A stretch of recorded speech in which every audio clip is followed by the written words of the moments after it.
தமிழுக்கு அமுதென்று பேர், அந்த தமிழின்ப தமிழ் எங்கள் உயிருக்கு நேர். ஹலோ ஃப்ரெண்ட்ஸ், எல்லாரும் எப்படி இருக்கீங்க? நல்லா இருக்கீங்களா?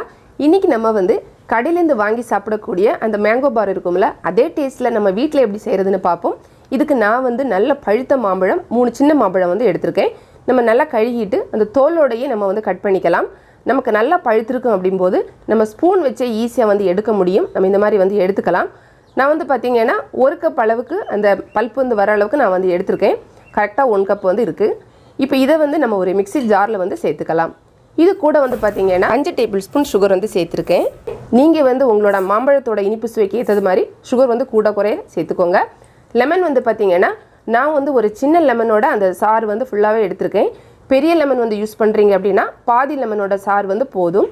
இது கூட ஒரு 3/4 கப் அளவுக்கு தண்ணி சேர்த்துருக்கோம். எல்லாம் சேர்த்துட்டு மிக்சியில் போட்டு நல்லா அரைச்சிட்டு வரலாம். இப்போ பார்த்தீங்கன்னா ரொம்ப ஸ்மூத்தாக இந்த மாதிரி நமக்கு கிடைக்கும். இந்த மாதிரி எடுத்துக்கோங்க. இதை நம்ம ஏதாவது ஒரு கப்பில் அந்த மாதிரி விட்டு வச்சுக்கலாம். நீங்கள் ஸ்டீல் டம்ளர் அது மாதிரி யூஸ் பண்ணாலும் ஓகே தான். நம்ம இதை விடும்போது பார்த்தீங்கன்னா இன்னொரு விஷயம் என்னென்னா, ஃபுல்லாக மேலே வர விடாமல் கொஞ்சம் கம்மியாக விட்டுக்கலாம். அப்போ கரெக்டாக இருக்கும். இப்போ இது மேலே பார்த்தீங்கன்னா நம்ம ஒரு கிளாஸ் பேப்பர் வச்சு கவர் பண்ணிக்கலாம். நான் யூஸ் பண்ணியிருக்கக்கூடிய அந்த கிளாஸ் பேப்பர் பார்த்தீங்கன்னா ரப்பர் பேண்ட் எதுவுமே போடாமலே நமக்கு அப்படியே கரெக்டாக செட் ஆயிடும். சப்போஸ் நீங்கள் ஏதாவது ஸ்நாக்ஸ் அந்த மாதிரி வாங்கக்கூடிய கவர் யூஸ் பண்ணுறீங்க மேலே வைக்கிறதுக்குன்னா ரப்பர் பேண்டு போட்டு வச்சுக்கோங்க. அதே மாதிரி பார்த்தீங்கன்னா அலுமினியம் ஃபாயில் பேப்பர் வைக்கிறதா இருந்தால் கூட வச்சுக்கலாம். நம்ம சாய்ஸ் தான். ஏதாவது போட்டு அந்த மாதிரி கவர் பண்ணிக்கலாம். இதுக்கு மேலே பார்த்தீங்கன்னா சின்னதாக ஒரு ஓட்டை போட்டுட்டு அதுக்கப்புறமா நம்ம என்ன பண்ண போகிறோன்னா, இந்த ஸ்டிக் இருக்கும்ல ஐஸ்கிரீம் ஸ்டிக், அது நம்ம வச்சுக்கலாம். டைரெக்டாக நம்ம அந்த ஐஸ்கிரீம் ஸ்டிக் அதில் வைக்கிறதா இருந்துச்சு அப்படின்னா கரெக்டாக அந்த ஓட்டை வராது. சில நேரம் பார்த்தீங்கன்னா பெருசாக அப்படியே பேப்பர் கிழிஞ்சு போயிடும்.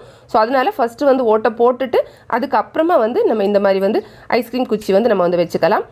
இதுக்கு இப்போ பார்த்தீங்கன்னா இந்த மேலே நான் அந்த குச்சி எல்லாமே கொஞ்சம் கட் பண்ணி எடுத்திருக்கேன். ஏன்னா ஃப்ரீசரில் போய் பார்க்கும்போது கொஞ்சம் ஐஸ் எக்ஸ்ட்ராவாக இருந்துச்சு, கொஞ்சம் தட்டிகிட்டே இருந்ததுனால அந்த குச்சி கொஞ்சம் கட் பண்ணி இப்போ நம்ம ஃபுல் நைட்டு பார்த்தீங்கன்னா நான் ஃப்ரீசரில் வச்சுருக்கேன்.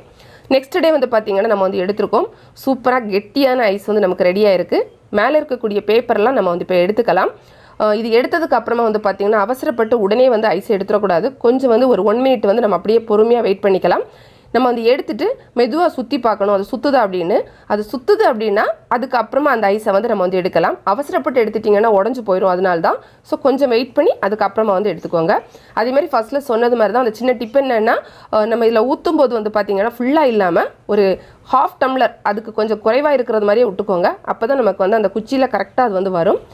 இப்போ நம்ம எல்லாமே எடுத்து வச்சுக்கலாம். இதில் பார்த்தீங்கன்னா கொஞ்சம் குறைவாக விட்டது நமக்கு பர்ஃபெக்டாக வந்திருக்கு. கொஞ்சம் அதிகமாக இருக்கும்போது நமக்கு எடுக்கிறதுக்கும் கொஞ்சம் கஷ்டமாக இருக்கும். அதனால தான் ரொம்ப பார்த்தீங்கன்னா சூப்பராக அழகான நமக்கு ஐஸ் பாப்சிக்கிள் நமக்கு வீட்டிலே நம்ம ரெடி பண்ணிட்டோம். கட்டாயம் நீங்களும் உங்கள் வீட்டில் ட்ரை பண்ணி பாருங்கள். இதோட டேஸ்ட் பார்த்தீங்கன்னா நம்ம கடையில் வாங்கி சாப்பிடுவோம்ல, அதே மேங்கோ பார் இருக்கும்ல, அந்த டேஸ்ட்டில் தான் இருக்கும். ரொம்ப நல்லா இருக்கும். ட்ரை பண்ணி பாருங்கள். இந்த வீடியோ உங்களுக்கு பிடிச்சிருக்கு அப்படின்னா லைக் பண்ணுங்கள். உங்கள் ஃப்ரெண்ட்ஸ்க்கும் ஷேர் பண்ணிக்கோங்க. மேலும் பல வகையான தகவல்களுக்கு நம்ம தமிழ் ஆல்ரவுண்டர் அப்பட்டக்கர் சேனலை மறக்காமல் சப்ஸ்கிரைப் பண்ணிக்கோங்க. தேங்க்ஸ் ஃபார் வாட்சிங். நன்றி, வணக்கம்.